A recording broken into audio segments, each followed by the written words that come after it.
Okay. Hello, folks. Today, I'm going to do a short video on, that's right, the kick. We are going to be EQing the kick mic, the kick drum, I should say. And I'm going to show you what I like to do, what's my personal preference and taste. Let's start.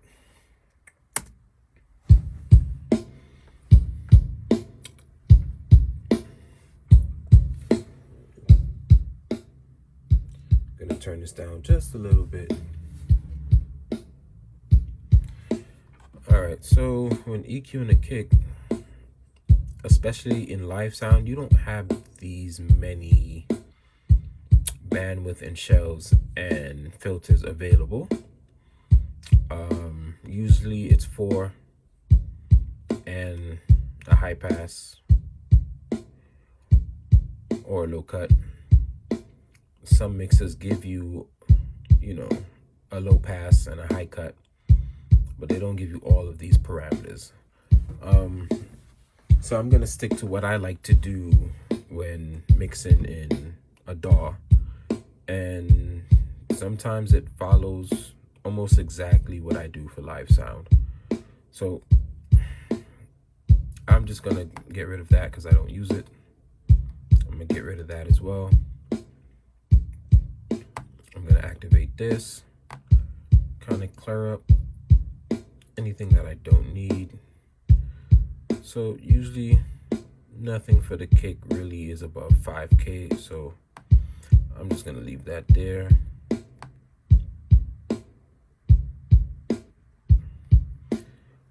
I want to clean up some of the low end energy as well. I'm gonna stop around 40.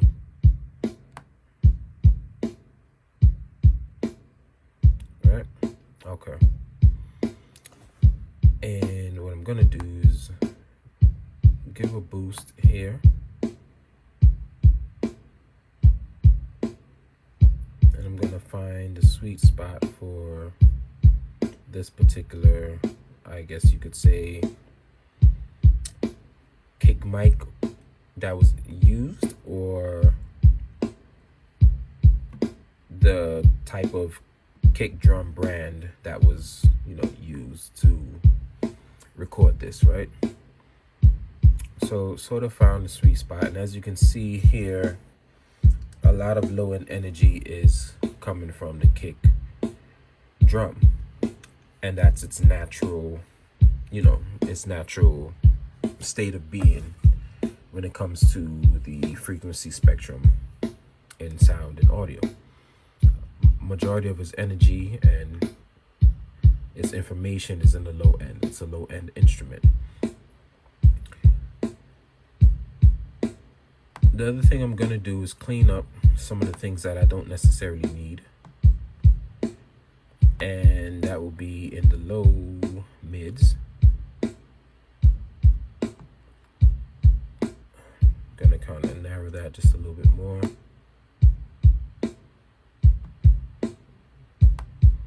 And I'm gonna clean up just a little bit more here, a little bit more on the low end. I'm gonna actually bring this back up, only because in most cases, like in live sound, for example, majority of the mixing consoles don't go below negative 15 dB, and they don't really go up above plus 15 dB. So I'm just gonna stick within that parameter, just so that if you want to take this approach for live sound, you can, because it's sort of practical and it's useful. I'm gonna turn this up just a little bit more.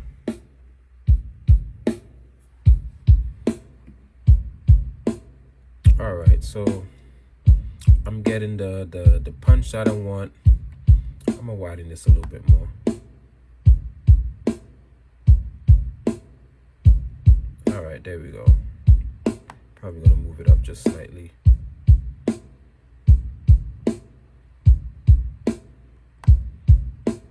Raise it by like another dB.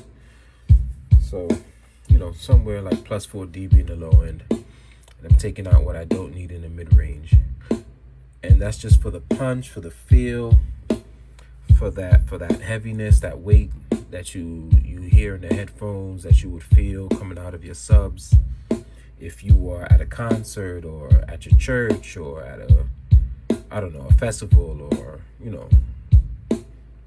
just playing stuff out of a DJ rig, if anything, right? That's for that feel, that low end feel. So I took care of that and got what I want out of that. And now for some clarity, I'm going to go towards a high end. And as you can already hear, there's a difference. It's starting to stand out. So what I'm going to do is just go up and just listen for where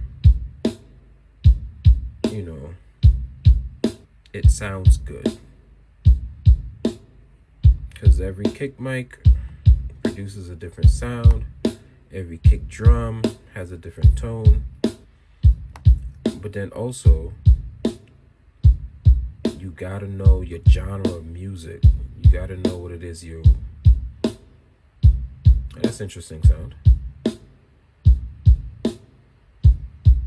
Yeah, you have to know the genre of music you're mixing for, because if not, you can actually have a great sounding kick, but then it doesn't blend in with the music that you're doing, right? So you gotta know the genre of music that you are mixing for, and you do have to work on maintaining great tools to work with. And one of the best tools that a audio engineer has, or a live sound engineer has, is their ears. So regardless of speakers, DAWs, mixers, interface, microphones, well, microphones are very important. You want to capture the source with a great microphone if you can. But after that, your ears is definitely very important when it comes to mixing and capturing whatever the music entails or what the artist wants. All right, so I landed at this particular number here, right around 3K in the high. In the this is still bordering the high mid range, if you want to call it that. So usually I land somewhere between 2K and 4K.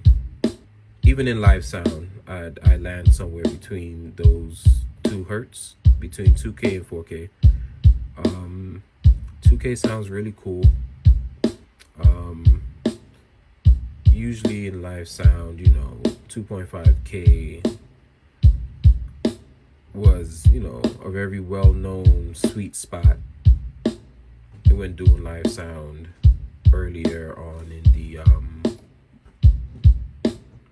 when I first started audio. 2.5K was a sweet spot, but different mics have come out, different kits, drum kits, so there's a lot of changes that we do. So for now, 3K sounds very good to me. And I'm just gonna leave it here, and I'm just gonna turn it up a little bit more so you guys can hear.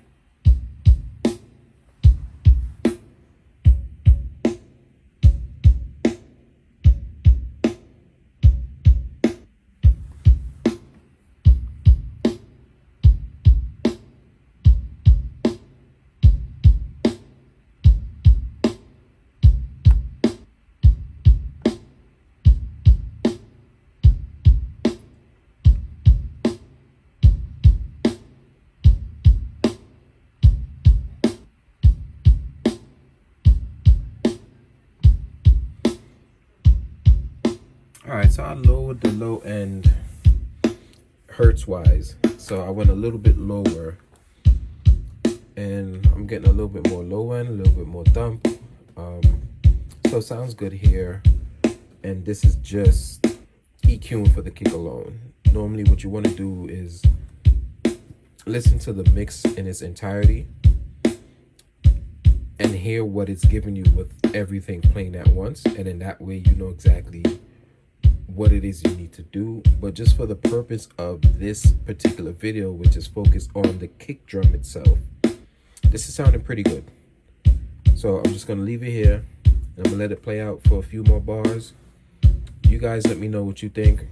Put it down in the comment section, and give me your feedback. No pun intended.